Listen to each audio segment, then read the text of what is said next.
Welcome back to our study called The Family of Shem, and we're talking about the book of Terah today, which is the next section in the book of Genesis that we've been studying in Genesis chapter 11 here. And this section will answer two very important questions as we move into the next major section in the book, which is, who is Abram and where did he come from? So who is Abram? We start with Abram's father Terah and the birth of Abram and his two brothers. Immediately, we are told that Abram's brother Haran had a son named Lot. As we've seen, Moses likes to drop clues throughout his books, pointing to important things that are to come, and here he's done it again. We know that Lot will play a big role in Abraham's life, and so Moses introduces him at the very beginning of the story here. We're not told what happens to Haran, but we know that he dies while Terah is still alive. Next, we see that Abram and Nahor, we see them as the next major characters mentioned. Abram marries a woman named Sarai. We're not told here, but Abram tells us who she is later on in chapter 20. He tells Abimelech, "She is indeed my sister, the daughter of my father, though not the daughter of my mother, and she became my wife." So we see that Sarai is Abram's half-sister. Again, Moses offers us a clue as to what is coming in the story. Here he mentions that Sarai was barren.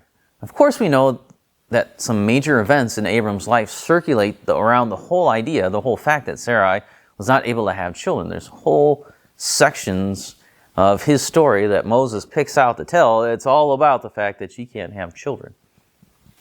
The second question is, where is Abram from? The story of Abram properly starts here in verse 31 and 32. We have Terah and his family living in Ur of the Chaldeans. Where is Ur? Well, there's plenty of debate on that topic as well as the name Chaldeans, but we know for a fact that God says in Joshua 24 that they live beyond the river Euphrates. That would be east of the river. Remember what we talked about, the imagery of living in the east. And here it remains true again. God speaking through Joshua says that Terah, the father of Abraham and of Nahor, and they served other gods. Terah and Nahor were idolatrous, though they came through the line of Shem, and Shem was still alive. As Derek Kinder says in his commentary, this chapter brings the primeval history to a doubly appropriate close with man's self-effort issuing confusion at Babel and in compromise here. On his own, man will get no further than this. So this goes to show that each generation must know God for themselves. The godly legacy is in the hands of the Lord. But as we will see, that ungodly and idolatrous parents are not a guarantee or a condemnation of the children. God reminds us that he took Abraham from beyond the river. Again, God chose to intervene in this story. God invades the lives of Terah, Abram, Lot, and Sarai. He doesn't leave them alone, hanging out in Ur. He invades. He'll move Terah away from home to a place between home and Canaan. Some, like Matthew Henry, see this as representative of many spiritual lives of people. Matthew Henry said, this chapter leaves them in Haran, where they dwelt till Terah's head was laid, probably because the old man was unable, through the infirmities of age, to proceed in his journey. Many reach to Haran and yet fall short of Canaan.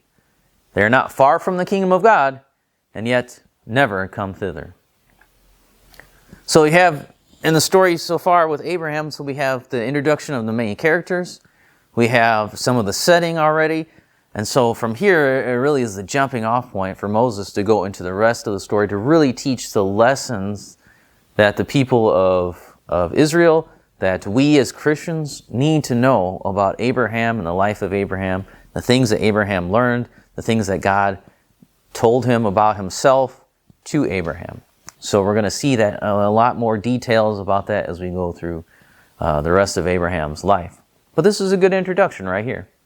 And it connects Abraham to the family of Shem and tracing that line back through. It's pretty amazing to see.